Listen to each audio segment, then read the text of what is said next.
Hello, Malcolm here, and welcome to Tuesday Teaching Tips, episode 291. And today's title is, How long is too long? And how short is too short? When it comes to teaching and preaching, what's too long? What's too short? How do we decide? What should we be thinking about? Let me tell you about a little experiment I did and some thoughts. So recently I put a poll on the community section of my YouTube channel. First time I've done that. And my question was this.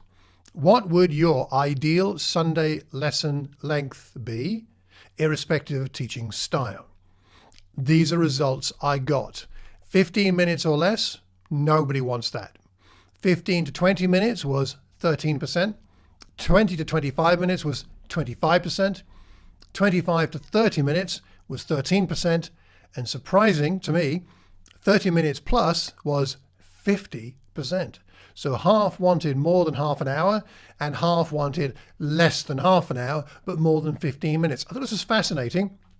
It's a limited poll. I only had eight responders, so I'm not claiming this is something that should be universally agreed everywhere, but I did find it interesting. So I thought I would put some ideas out here for us to discuss and think about regarding length. Now, let's think about Jesus for a minute. Jesus was the master, in my mind, of both long lessons and really short ones. You may remember that not so long ago I recorded about the fact that Douglas Jacoby had asked me to do some mini devotionals, only 90 seconds long. It was a tremendous challenge. I enjoyed it. It was hard. It was stressful, actually, but I enjoyed doing that, and I learned a lot in the process. I reckon Jesus would have been brilliant at the 90-second devotional, but he was also excellent at the longer exposition, wasn't he? Think about the Sermon on the Mount. That's not a short lesson, but also the parables. Just before recording this, I looked up Luke 15, verses 1 to 7, the parable of the lost sheep. I read it out loud and timed myself, read it quite slowly. It took 54 seconds. 54 seconds to deliver that parable. That's not very long, is it? Now, Jesus may have taught some more around it, of course, and we would want to do the same today, but there's tremendous impact in that parable in just less than a minute.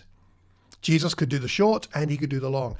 Again, if you think about Matthew 15 and verse 32, Jesus has compassion on the people who've been with him because they've been with him for how long? 3 days. I'm not suggesting it was 3 solid days of teaching lesson all day, every day as such, but nonetheless, that's a long time to be together, and we know he was teaching in those environments. Long lessons, short lessons. Few things for us to consider. Firstly, the value of longer lessons. The value of a longer lesson is that you can develop your thinking more thoroughly. You can draw more into your main point. You can find other resources to point people to or reference. You're really developing your thinking. You're really developing a point. You're going deep with it and you're going broad, extensive. That helps when you're dealing with something complex or that is hard to describe in a few words. It also means that you can establish a significant point that's necessary for the congregation in a way that they'll hopefully remember that we made a big session of this deliberately because it is so important. There's something in there. Of course, you need the requisite skill to hold the attention of a group for a longer lesson, and that's something that not everybody has. What about shorter lessons? Part of the advantage of a shorter lesson is that it's digestible. I know what that is. It was of the length I can manage. I'm eating a meal, not a 10-course banquet that's going to leave me overstuffed and feeling like I've got indigestion. They're digestible when they're shorter, generally speaking. They hold the attention more easily as long as the preparation is done.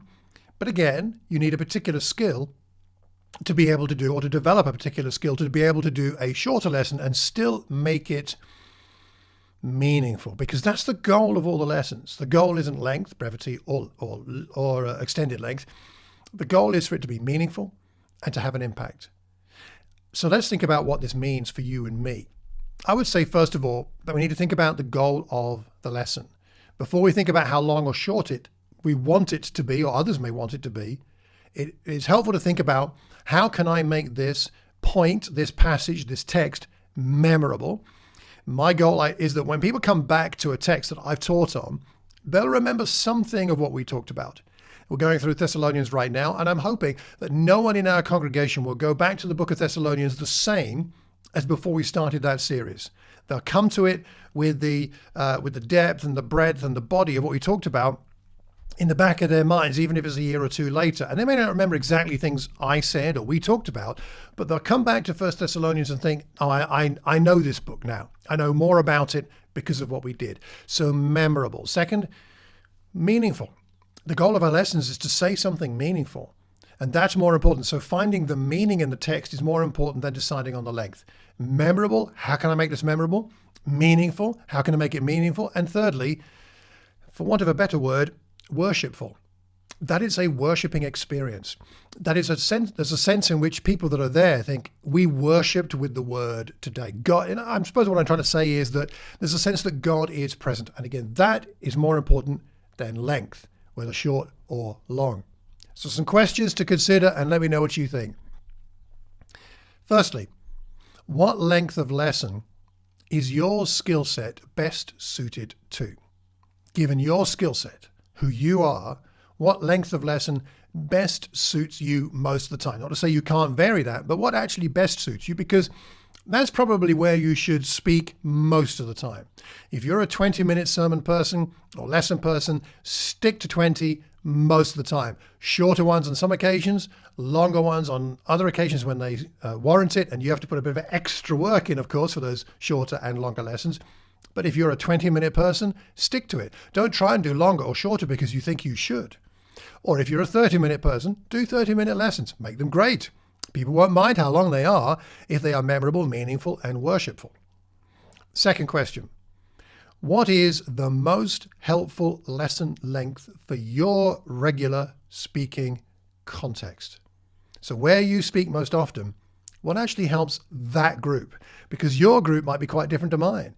Something to do with attention span or something to do with the age of the group or even the room you meet in, because that can make a difference to people's ability to concentrate. Too hot, too cold, too stuffy, too drafty. It makes a difference. Sitting on comfortable chairs, sitting on hard chairs, or on the floor. These things make a difference. The age of your congregation. So what do you consider is the best, most helpful length for your group? That's a length to get good at, especially if it's not your normal gift or your main gift, that length. Then work at that length, because then you're serving your congregation with what they need. And that is what we're called to do. We are servants of the word for the people God has put in front of us. So my goal, I hope and pray, is not to preach to a certain length because that's right or wrong, or because I like it that way. My goal is to deliver a lesson which is memorable, meaningful, and worshipful, and to do that at the right length that's going to meet the needs of the people there.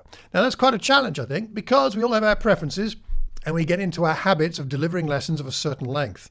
But Jesus, again, to go back to him, was the master of the micro lesson and the mega extended multi-day seminar set of lessons. He could do it all. Maybe you and I can't quite do it all, but we can do more and more different kinds of lengths and lessons as we grow and learn. So let's grow and learn so that we can always do the length of lesson that's most necessary, whether it's really long or really short. What do you think about this? What are your thoughts about lesson length? I'd like to know. So drop me a line, malcolm@malcolmcox.org, or visit me at the website, malcolmcox.org. And by the way, in the Old Testament, you find parables and lessons from prophets and other people at different lengths. The Psalms, for example, range from a very few number of verses to Psalm 119, such a long one.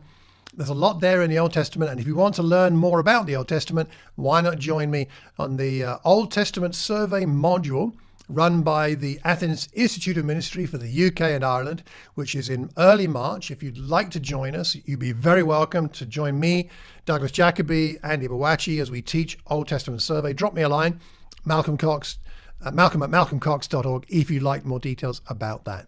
Well, I think that'll do it for today. I've gone on long enough. Hope it wasn't too long. Hope it wasn't too short.